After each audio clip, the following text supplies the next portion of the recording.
See if they've been captured. Hurry. One thing's for sure, we're all gonna be a lot thinner.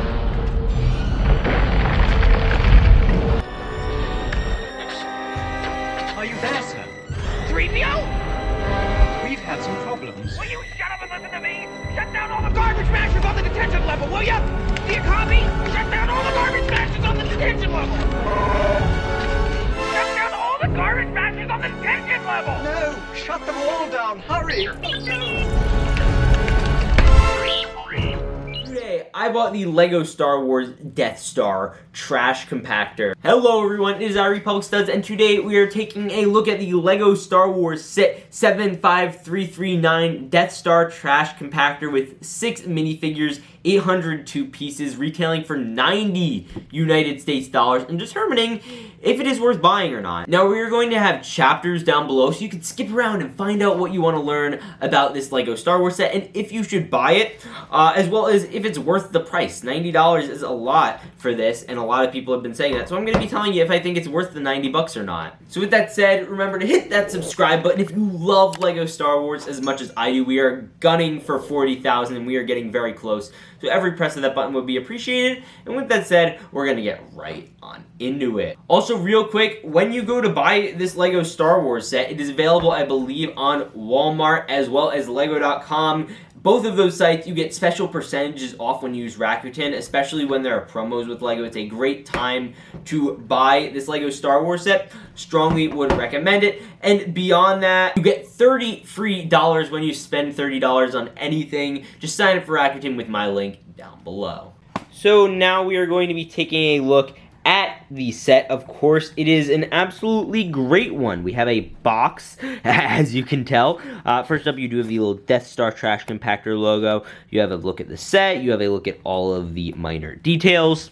And you could turn it around, and on the back, you obviously have a look at all of the cool play features, what it would look like on display, that sort of stuff, as well as a scene, of course, from the movie. And then also over here you have the dimensions, and on the side we have an absolutely amazing shot right here of all of our guys just getting piled up in this trash compactor. Now here's the instruction manual, which is oddly tall. I found it kind of weird. You do have a look at some of the little writing here, you know, they have on the trash compactor, as well as the designer's notes. You obviously get this with most 18 plus sets. You also have some pictures scattered all about, basically just detailing the scene, the behind the scenes, and you get a lot of looks. And I think the reason they probably did it to be the tall manual is so they could limit page numbers. As you can see, they double up on space, and then they basically have the feedback and win. Let's move in now to our hyperlapse build, and if you want to skip that, we will get right on in to the minifigures.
starting off, here is a look at our new Han Solo and Luke minifigures, specifically in their new Stormtrooper appearances. The new Stormtrooper print, obviously very different from the old one we had right here, obviously. New one right here. We're going to be showing you what the helmets look like on those in a second. Obviously, you do get the double-sided face. I love, of course, this Han hairpiece, and I love that they've finally been altering the Luke's hairpiece to be a darker shade of, I guess, tan or whatever that color may be, but you do get obviously a more concerned and happy face on each character. Also, an interesting question I've seen posed is, are they going to continue to use the giant Family Guy helmet, as it does feel very, very weird. Like, at least I feel like it somewhat worked with the last one, but it doesn't work here. But a thing that's interesting, I feel like this helmet looks a little better. Obviously, they both look off. Honestly, I'm not a big fan of this torso printing to begin with, and I kind of hope they go back to like the 2014 style of Trooper altogether, because it was the best style. But I'm curious, which do you guys think is better? The first one, which is the one Luke has on, or the second one, which is the new Family Guy one that Han has on? Next up, we have Princess Leia. This is not necessarily an exclusive minifigure per se. She did come in, obviously, the Rebel frigate, as well as a variant of her in the Luke Skywalker's recent X-Wing. Very basic version. She doesn't have her dress on or anything, which makes sense because she has to be in the trash compactor. She also does have an alternate, more angry face, which looks absolutely stunning. Over here, we have the legend Chewbacca. He is absolutely epic. Nothing exclusive about him. They've kept him pretty consistent, again, since 2014. Very, very cool minifigure. Now, here we have the best and second best minifigures of each character that we've ever seen. First off, we have the best ever R2-D2. For this reason and this reason alone, he comes with a clean back print. Long time coming. 20 years later, we finally have back printing on R2, which is absolutely great. Nothing really special other than that. Moving over to 3PO, though. He is a slight downgrade. He is pretty cool because he does come with toe printing, which is pretty rare for 3PO. But he does not come with the side leg / dual molded leg that came in the UCS Luke's Landspeeder, which is unfortunate. But he does come with arm printing, which is actually great. It's the same torso, I believe, as the one from Luke's Landspeeder. It even comes with the same gold highlights. It's just that leg, man. That leg is going to go for a bucket of money. Either way, very solid minifigures. So, moving down here, we have the Death Star Trash Compactor. Starting off, obviously, in the bottom, we have our quote, which is pretty mainstream in all of these sets. One thing's for sure, we're all going to be a lot thinner, said by Han Solo. Of course, with that exclusive Star Wars towel, surrounding the entire base, pretty much, is this black border, which is very cool, and of course, you do get that little cut off here. And with that said, I want to take a look at a little bit of the exterior before we dive deep into the interior. A thing to notice with the exterior, I have a serious problem with, and we'll address this more later, is just how unfinished it is. And I get why they're doing it this way, but I feel like with a display set, you know, this hurts it. You can only display it a certain way. Nobody's ever going to be able to see this way without cringing at all the just studs showing, the anti-studs showing. And basically, let's take a look at it. So this is the main area where 3PO hangs out. That is, I believe, a exclusive print piece, which is very cool. And basically, you can have just enough room to fit your characters. You can fit 3PO like this, or you could fit him like this if you so desire. You can fit him really anyway, but it's just going to be more and more painful the more and more you try to move him around. And you could have them plug in and fix things. This was basically just a way to include an area for R2 and 3PO to get included as little extras in this set. Nothing super crazy here. Now, what is crazy is the main feature of this set. And this is that you can close it like a trash compactor and compact, well, the trash. But before we do that, I do want to take a look at some of the amazing details, and then we'll get into that. As you will notice, on the floor level, there is a bunch of different tiles, and that is the thing a lot of people miss out on when evaluating the price that you're getting. All of the different little tiles, there are hundreds of them just scattered all about to encapsulate the trash that comes in this set. And then moving over, obviously, we do have this little pipe connecting, which is really cool, and when you close it, it actually bends a little. You also do get the main door, which you do get some lights, just some general texturizing. The door doesn't actually open. You also get all of the walls, which are all come fully tiled, which is actually really great. And then you also do get, of course, tons of different greebling of all the trash and garbage that was thrown out, whether it be metal sheets or otherwise. You also do have a little bit of a red dot there. That is a thing that I believe is supposed to resemble a Dianoga, which are the creatures that, of course, live in here. I think I've seen better interpretations of it, but I understand why they didn't want to do the brown little animal that we've seen, say in Death Stars, specifically because it wouldn't stick out and also it wouldn't fit. Moving over here, you obviously get some more clutter. Areas to stand. We'll be showing you where you place and how you place each character for it to fully work. And then also, of course, up here, you do get a little astromech leg. I've seen some people wonder if this does anything. It does not. You can move this up and you can move the astromech leg around, but really you don't want to do that because then it kind of looks dumb.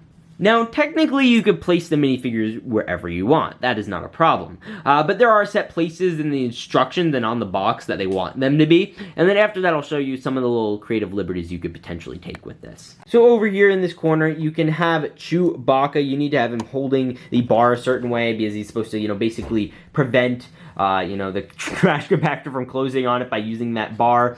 And then you move down, of course, and there's a little area right here. Now you basically need to have Luke Skywalker laying down because that's how he was in the movie. You want to lift up a leg. You can maybe twist a little head a bit.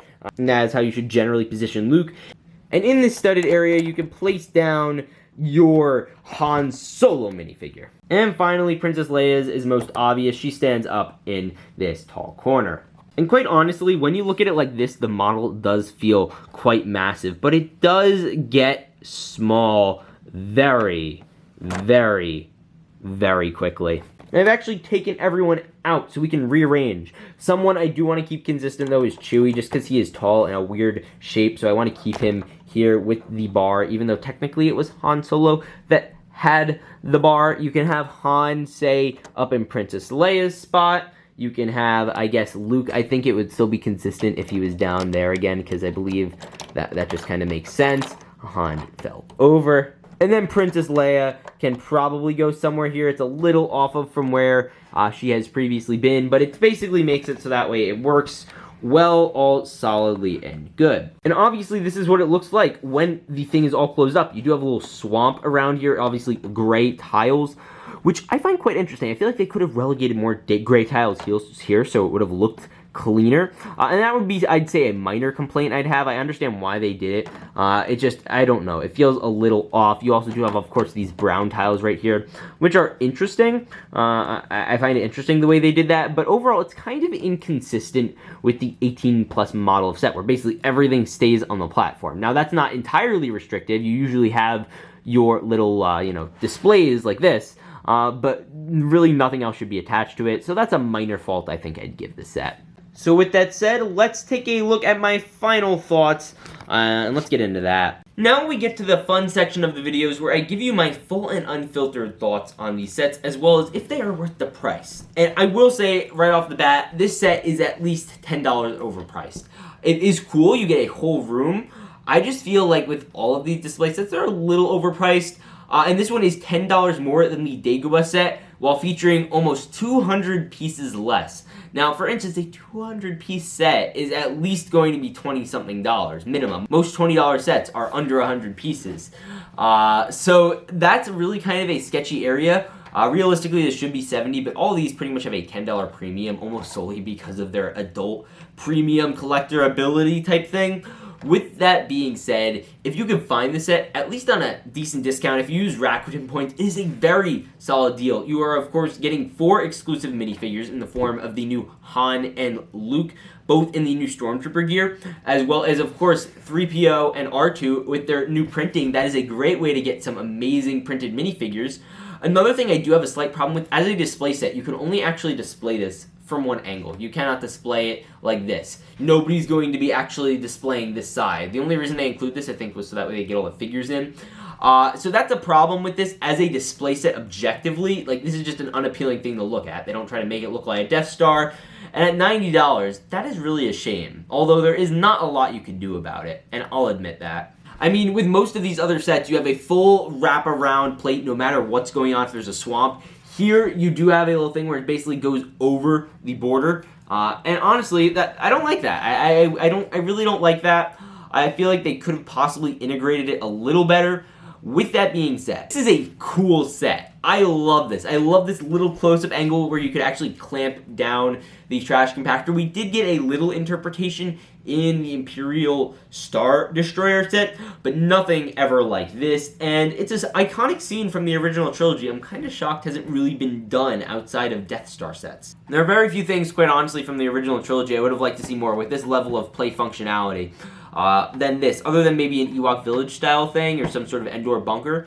But other than that, this is a very solid pick from LEGO. But with that said, will you guys be buying this set? I want to hear it down below. I'll see you all in the next one. Remember, peace out and stay awesome.